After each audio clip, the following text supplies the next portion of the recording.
महत्वता है महाराज बड़ी,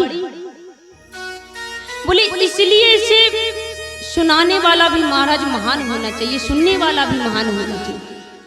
इसलिए महाराज फिर से ध्यान लगाया, और फिर से जैसे ही ध्यान लगाया तभी ध्यान में उनके पुत्र सुखदेव जी महाराज आते हैं। आज कुछ शिष्यों को बुलवाया और शिष्यों को बुलवा करके 2-4 श्लोक रटाए और कहा जाकर कि जहां मेरा पुत्र सुखदेव भजन कर रहा है वहां पर जाकर इन श्लोकों का गान करना। आज बालक जाते हैं महाराज, प्रथम श्लोक का गान करते हैं और उनके स्वरूप का महाराज वर्णन करते हैं। तो सुखदेव जी ने सोचा कि ये स्वरूप तो सुंदर सबका होता है, संसार भी स्वरूप में भागता है, जो सुंदर होगा उसी को महाराज। आजकल देखते हैं आप महाराज अंदर के गुणों को नहीं देखता, सभी महाराज जो है जो सभी सुंदरता में खोए हैं। ये जीव की महाराज आदत हो गई, पता नहीं क्या है, जो सुंदर होगा उसी में भागेंगे, वो कोई वस्तु हो या कोई मनुष्य हो। बोले इसी तरह ये भी होगा, क्या पता ये सुंदर है तो ये गुणों का अच्छा नाम। अब जैसे ही महाराज इतना सोचा फिर से ध्यान में लग गए। अब दूसरा श्लोक का गान किया और दूसरा श्लोक का जैसे ही गान किया तो महाराज उनके गुणों का गान किया। बोले पूतना जो राक्षसी थी उसका भी भगवान ने उद्धार किया, मारने के लिए आई थी फिर भी उद्धार किया। ऐसे हमारे परमात्मा है। जब भगवान ने गुणों का गान सुना तो आज सुखदेव जी महाराज उठते हैं और कहते हैं शिष्यों से कि ये आपको श्लोक कहाँ से मिले? इन श्लोकों की महत्ता बहुत बड़ी है, बड़ी ही सुंदर श्लोक हैं। तो कहते हैं ये श्लोक मुझे व्यास जी के द्वारा मिले हैं। तो आज जाते हैं और महाराज व्यास जी अपने पुत्र को श्री सुखदेव जी महाराज को कथा श्रवण कराते हैं और सौंप देते हैं।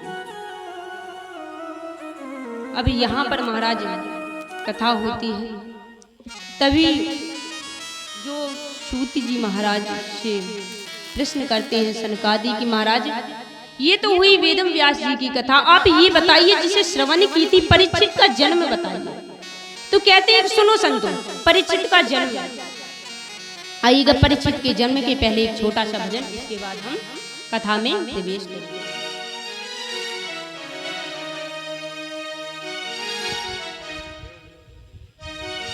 तालियां बजाती हुई गाइए।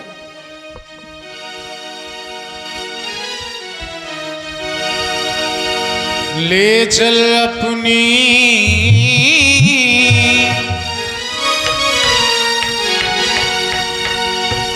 बोल हरि बोल हरि बोल हरि बोल, केशव माधव गोविंद बोल, केशव माधव माधव गोविंद बोल, केशव माधव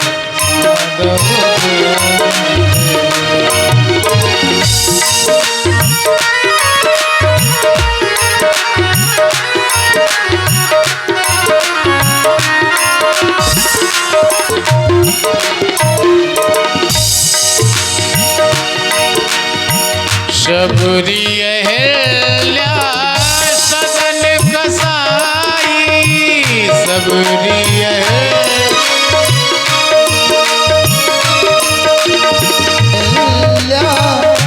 सदन कसाई, राम भजन से मुक्ति पाई, राम भजन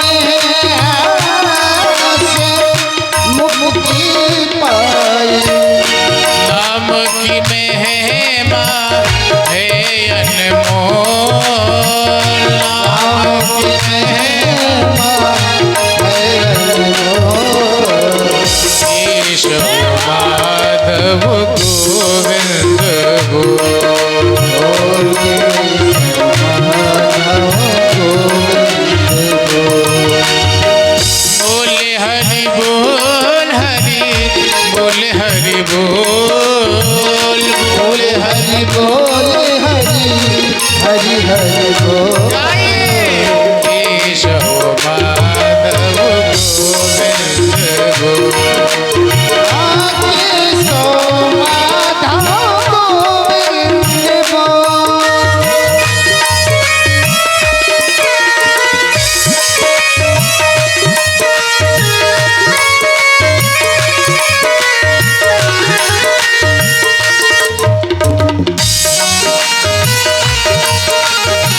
गिरवरधारी मोहन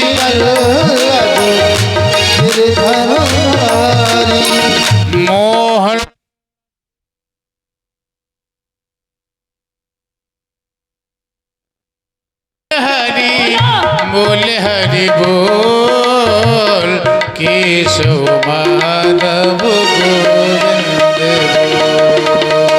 बोल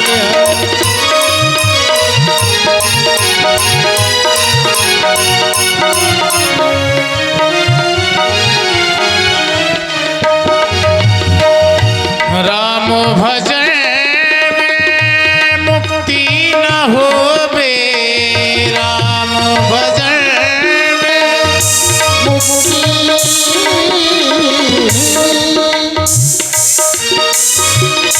राम भजन मुक्ति न होवे वीराजन वृथा तू खोवे वृथा तू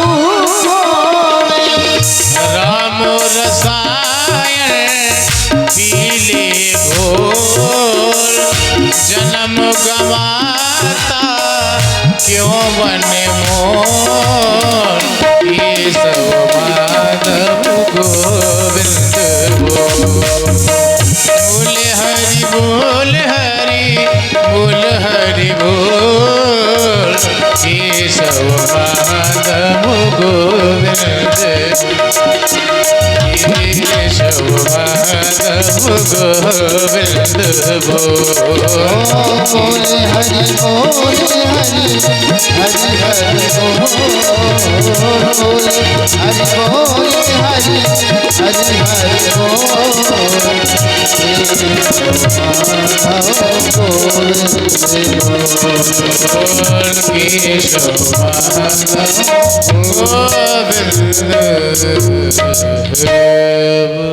बोले वृंदावन में हरि लाल की महाराज तालियां बजाते रहिए क्योंकि विज्ञान देखो भजन में तो बजाते नहीं अब लगे हैं ठोकने में। विज्ञान ने भी कहा कि ताली बजाओ और रोग भगाओ। महाराज ये विज्ञान कहीं दूर से नहीं आया, हमारी ग्रंथों ही से आया, इसलिए बोलते ताली बजाया करो, लेकिन ऐसे बस आनंद लेते रहते हैं मुड़िया लाल। सूत जी कहते हैं सोनकादि से कि अब मैं परीक्षित के मोक्ष, परीक्षित के श्राप और उनका जन्म का वर्णन करता हूं। बोले ये तब की बात है जब महाभारत का युद्ध समापन होने वाला था।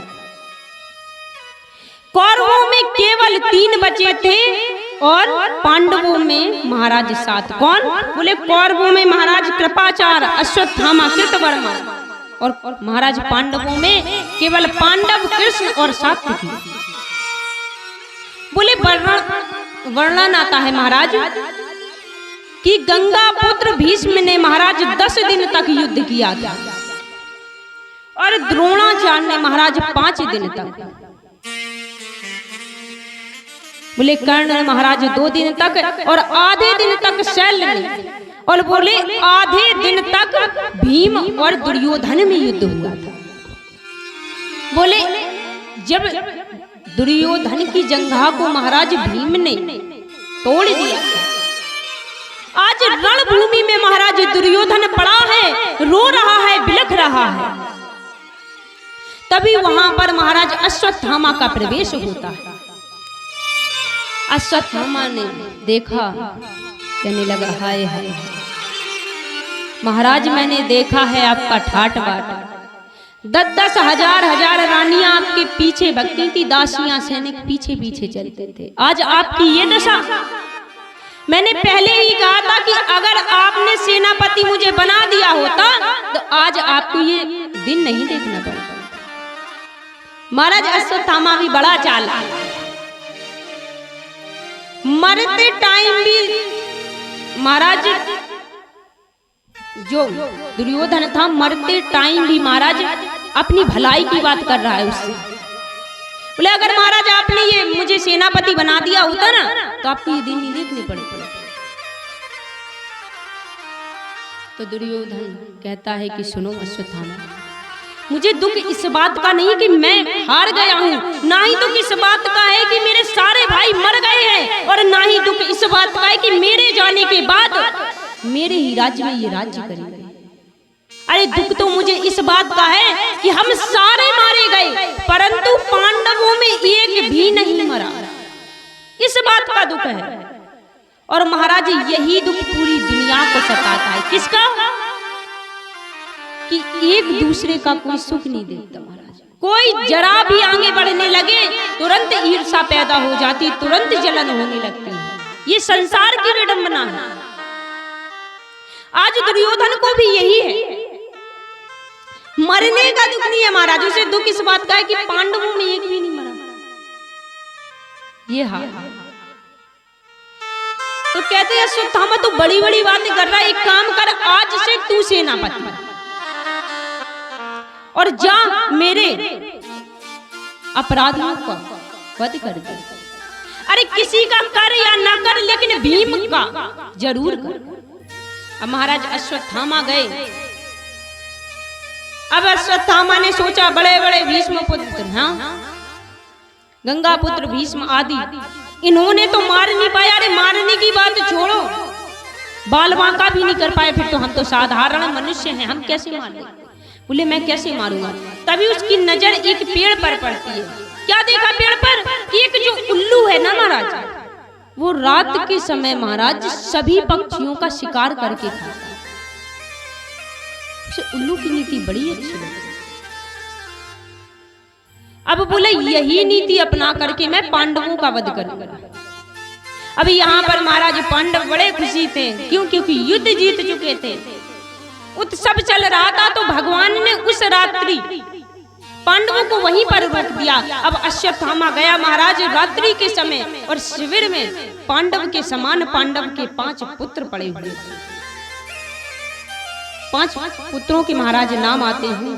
कहा प्रतिनिधि, श्रुत सोम और श्रुत कीर्ति, श्रुतनीक और श्रुतशील, ये पांडव के 5 पुत्र थे। आज महाराज पांडव के पितृ सो रहे थे। रात्रि के समय अश्वत्थामा गया और उन 5 पांडवों के पुत्रों को महाराज गर्दन काट दी, शरीर से महाराज गला अलग कर दिया और धड़ अलग,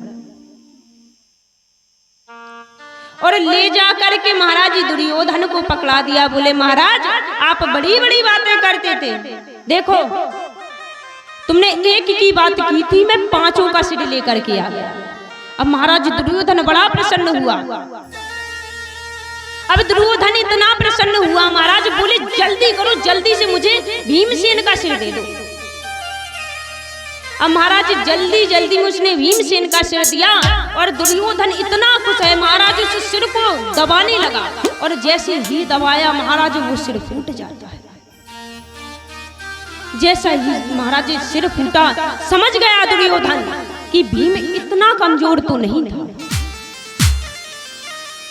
समझ गया कि ये उनके पुत्र हैं। आज महाराज कपड़ा खोल कर देखा, दुर्योधन ने देखा कि आज पांडवों की जगह पांडव के पुत्र पड़े हुए हैं। आज दुर्योधन महाराज चिल्ला चिल्ला करके रोने लगा।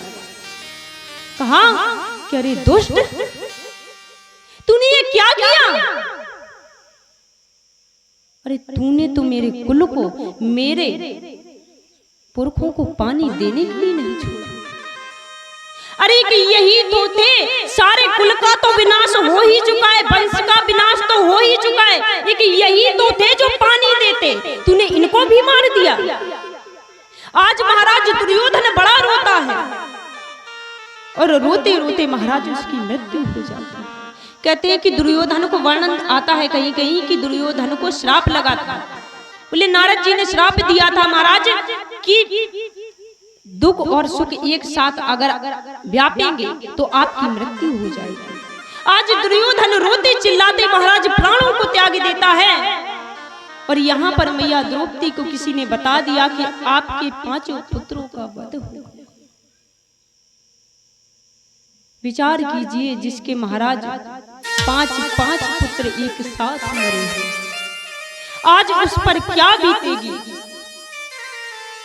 महाराज जैसे ही द्रौपदी को पता लगा तो आज द्रौपदी की आंखों से महाराज आंसू नहीं रुक रहे, जमीन पर गिर गई और रोने लगी। महाराज जुबान से कुछ निकलता नहीं, महाराज आज उठ नहीं पा रही और रो रही है, बिलख रही है। कैसे सोचिए, जरा विचार कीजिए, बिना सिर के कैसे उन धड़ों को देखा होगा। जिसका एक पुत्र चला जाता इतना दुख होता है, आज मैया द्रौपदी के तो महाराज पांच पांच पुत्र गए हैं, आज उसके हृदय में क्या बीत रही है। महाराज आज द्रौपदी बड़ी व्याकुल है। तभी अर्जुन आते हैं और अर्जुन से किसी ने बता दिया कि रात्रि के समय अश्वत्थामा आया था। आज दुर्योधन महाराज मर गया और अश्वत्थामा ने उसे मार दिया। महाराज जब बात पता चली सारी तो अर्जुन आ जाते हैं और माता से कहते कि देवी तू चिंता मत कर, जिसने भी तेरे पुत्रों को मारा है मैं वचन देता हूं कि तेरे सामने लेकर के आऊंगा और तू जो सजा देगी वही सजा उसे भुगतनी पड़ेगी। आज रथ को लेकर के निकल जाते हैं और भगवान कृष्ण साथी बन करके आज महाराज अश्वत्थामा डर की वजह से महाराज जब पता चला कि पांडव तो छोड़ेंगे नहीं, अर्जुन वो दुर्योधन तो मर चुका है। आज महाराज अश्वत्थामा भाग रहा है, फिर रहा है, महाराज भाग भाग कर परेशान हो गया। अंत में उसने अर्जुन से बचने के लिए ब्रह्मास्त्र का संधान कर दिया। अब जैसे ही ब्रह्मास्त्र का संधान किया तो अर्जुन कहते हैं भगवान से कि प्रभु ये जो तेज पुंज मेरी तरफ आ रहा है ये क्या है। तो भगवान कृष्ण कहते हैं सुनो अर्जुन, आज अश्वत्थामा ने बचने के लिए आपसे इस तेज पुंज को जो आ रहा है इस ब्रह्मास्त्र का संधान किया है तुम्हारी मृत्यु के लिए। महाराज बोले अगर आज तुझे बचना है ना तो तू भी ब्रह्मास्त्र का संधान कर। आज भगवान के कहने पर अर्जुन ने भी ब्रह्मास्त्र का संधान किया और दोनों महाराज टकराए। पृथ्वी भी कांपने लगी, इतना तेज था। क्यों? क्योंकि वो ब्रह्मा के दिए हुए थे। तभी भगवान के कहने पर दोनों ने अपने अपने अस्त्र वापस, इतना तेज था महाराज की पृथ्वी भी कंपी। तभी भगवान कहते सुनो अर्जुन, इनसे छोड़ना मत अश्वत्थामा। क्यों? क्योंकि इसने तेरे सोते हुए पुत्रों का वध किया है। और शास्त्र कहते हैं कि अगर आप इस शरण में कोई आए तो उसे कभी मारना नहीं चाहिए, क्षत्रिय का धर्म है। बोले क्षत्रिय का धर्म क्या कहता है कि अगर कोई शरण में आए तो उसे कभी मत मारो। अगर कोई स्त्री है तो उस पर कभी हाथ मत उठाओ। और बोले शास्त्र ये भी कहता है कि अगर जो अज्ञानी है उसे कभी वध नहीं करना चाहिए। जिसके पास ज्ञान नहीं है, जो शरण में आए उसे क्षमा कर, यही शास्त्र कहते हैं। और इसने तो तुम्हारे अपराध बालकों की हत्या की है, इसे मार दो। परंतु आज अर्जुन कुछ नहीं सुनते। क्यों? क्योंकि द्रौपदी माता को वचन दिया है। अर्जुन ने अश्वत्थामा को एक पशु की भांति पकड़ा और मैया द्रौपदी के पास छोड़ दिया। अब जैसे ही मैया द्रौपदी ने देखा क्या कि मुचता में से ब्राह्मणों नितरा गुरु। जैसे ही मैया ने देखा कि ये तो हमारे गुरु का पुत्र अश्वत्थामा है, द्रौपदी मैया कहती स्वामी ये क्या किया आपने? ये हमारे गुरु का पुत्र है, ये हमारे गुरु का पुत्र है। और गुरु अगर ना हो तो गुरु की जगह गुरु का पुत्र पूजनीय होता है। आज माता के हृदय देखिए, जिसके 5-5 पुत्र मर गए हैं। आज द्रौपदी माता क्या कहती है? कहती है अगर आपने इसे मार दिया तो इसकी माता क्या करेगी? क्यों? क्योंकि इसका जो पिता है वो तो युद्ध में मर ही चुका है और स्वामी कितने युद्ध में नहीं मर गए, सबका विनाश तो हो ही चुका है। मैं देख देख करके परेशान हो गई। अब आपसे निवेदन करती हूँ कि अब और हत्याएं मत की, इसलिए आप इसे छोड़ दीजिए। महाराज द्रौपदी की बात को सभी समर्थन करते हैं। तब भगवान फिर से कहते अर्जुन सुनो, बोले जो पाप करता है, जो पतित होता है, उसे कभी नहीं छोड़ना चाहिए। और ब्राह्मण अगर कितना भी पापी क्यों ना हो, कितना भी दुराचारी क्यों ना हो, उसका कभी भी वध नहीं करना चाहिए। आज भगवान ने दोनों बातें कह दी। अर्जुन की भी परीक्षा चल रही, अर्जुन भी समझ गए कि भगवान क्या कह रहे हैं। अर्जुन ने समझ गए, बोले अर्जुन ने विचार किया कि पूजनीय जो पुरुष होते हैं, जो संत होते हैं, जो ब्राह्मण होते हैं,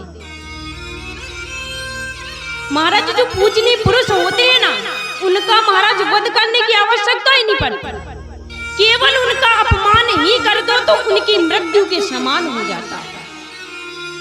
हमारे संत हैं जो पूजनीय पुरुष हैं, बोले महाराज इनका केवल अपमान ही कर दो, ये मृत्यु के समान हो जाता है।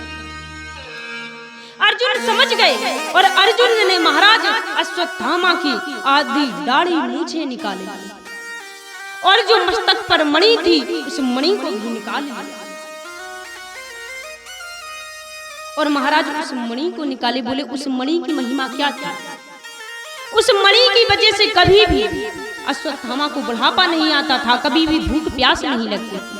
आज अर्जुन ने उस मणि को निकाल लिया भगवान के कहने पर और छोड़ दिया। महाराज आज अश्वत्थामा क्रोधित है, बोला कि जिस तरीके से मेरा अपमान किया है ना, मैं इसका बदला जरूर लूंगा। और वहां से चला जाता है। अब आगे महाराज भगवान ने सभी को लिया और गंगा जी गए। जितने भी महाराज रणभूमि में मरे थे उन सभी का जलांजलि दी। और भगवान ने धर्मराज से कहा, सुनो धर्मराज, जो इस संसार में आया है उसे जाना है। और ये जो संसारी जीव है ना, ये जानता है सब कुछ कि हम आए हैं, हमें जाना है। ये सत्यता है जीवन की कि जो आया है उसे जाना ही जाना है। फिर भी ये जीव किसी चीज में फंसा ही रहता है। हर एक कार्य महाराज इतनी सफलता के साथ करता है मानो से जीवन भर यहीं पर रह रहा है।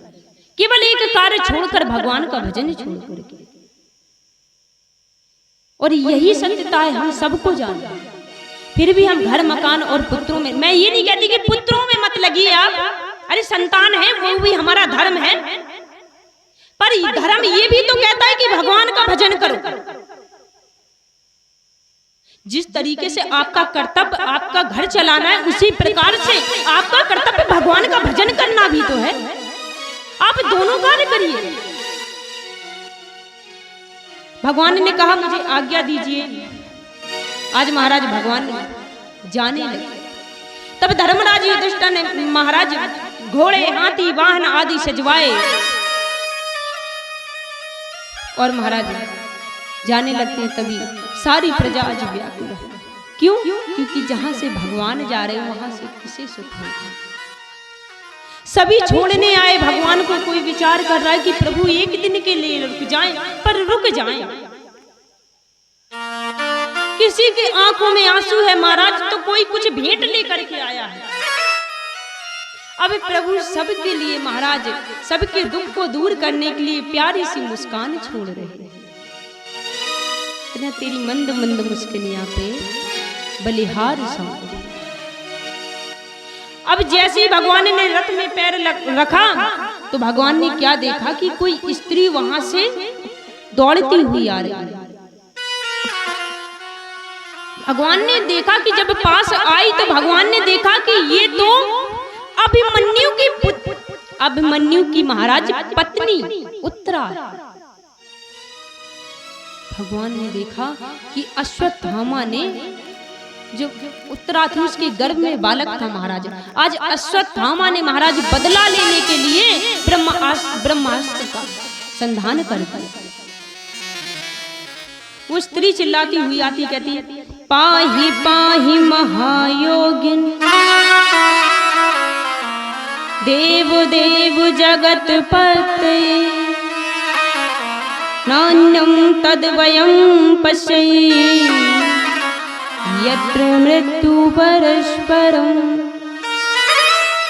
हे जगत के पिता, हे परमात्मा, हे दीन दुखियों के दुख हरने वाले, इस संसार का पालन करने वाले मेरी रक्षा कीजिए। क्यों? क्योंकि आपके सिवा इस संसार में मेरी कोई रक्षा नहीं कर सकता, इसलिए मैं आज आपकी शरण में आई हूं, मेरी रक्षा कीजिए। महाराज भगवान ने देखा, आज भगवान ने महाराज देखिए भगवान ने कितने अवतार नहीं लिए, कितने जन्म नहीं लिए। भगवान ने कभी जन्म नहीं लिए, केवल अवतार लिए। आज लेकिन भक्त की रक्षा करने के लिए, भक्तों की लाज रखने के लिए भगवान ने उत्तरा के गर्भ में प्रवेश कर और अंगूठे का रूप महाराज अंगूठे के समान रूप धारण किया और उत्तरा के गर्भ में प्रवेश हो गए। और भगवान ने ब्रह्मास्त्र का जो तेज था महाराज अपने तेज से उस तेज को छीण कर दिया और परीक्षित की रक्षा की। बोले ऐसे परम पिता परमेश्वर को हम बार बार कोटि कोटि नमस्कार करते हैं। अब माता कुंती ने देखा तो महाराज माता कुंती के आंसू भरे, नैनों से आंसू गिरने लगे। देखा कि आज प्रभु ने हमारे कुल की रक्षा की। आज माता कुंती पास आ जाती है और प्रभु के हाथ जोड़ती है और कहती है, प्रभु विनती करती कहती है, नहीं ठौर ना ठिकाना दुनिया से हम है हारे, ले लो शरण कन्हैया दुनिया से हम है हारे, ले लो शरण कन्हैया दुनिया से है हम हारे।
अश्कों को पीते पीते गुजरी है जिंदगानी, अश्कों को पीते पीते बीती जो मुझ पे बाबा किसी और पे न बीते, बीती जो मुझ पे कान्हा किसी और पे न बीते। छोटी सी जिंदगानी, छोटी सी जिंदगानी और गम है ढेर सारे, ले लो शरण कन्हैया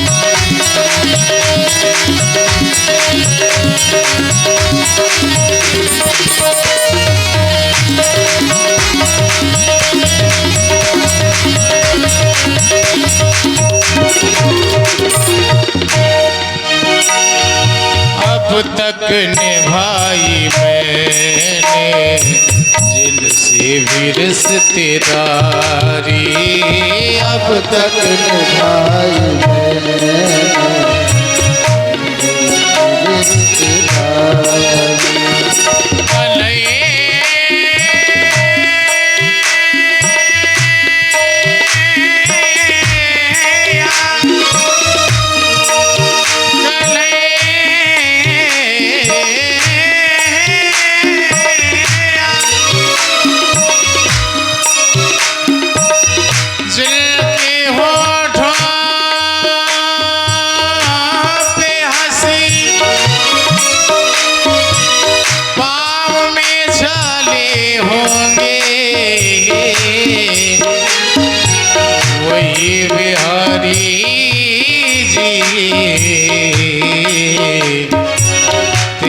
जाने वाले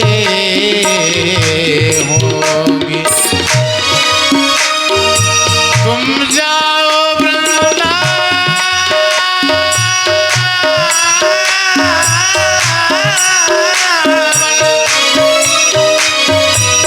तुम जाओ वृंदावन, तुम्हारी औकात नहीं। गर राधा रानी बुला ले तो बड़ी बात नहीं। अब तक निभाई मैंने जिनसे भी रिश्तेदारी, अब तक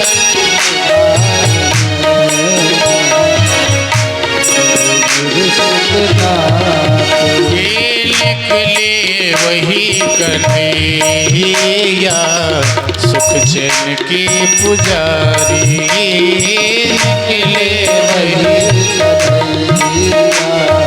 सुख चैन के शिकार। किस पर करे भरोसा, किस पर करे भरोसा, देते हैं सब तगारे।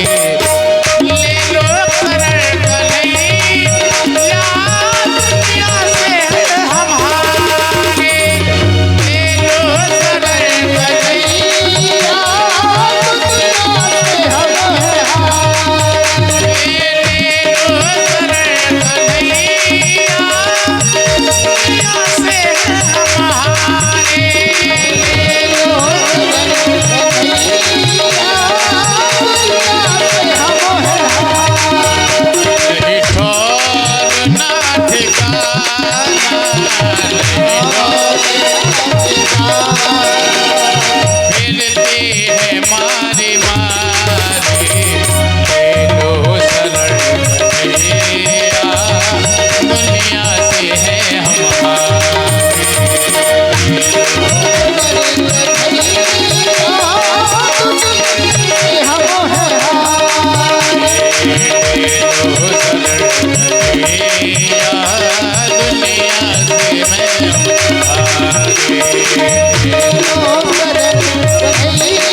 श्रीमद्भागवत महापुराण की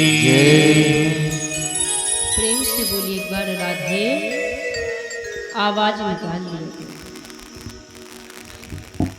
महाराज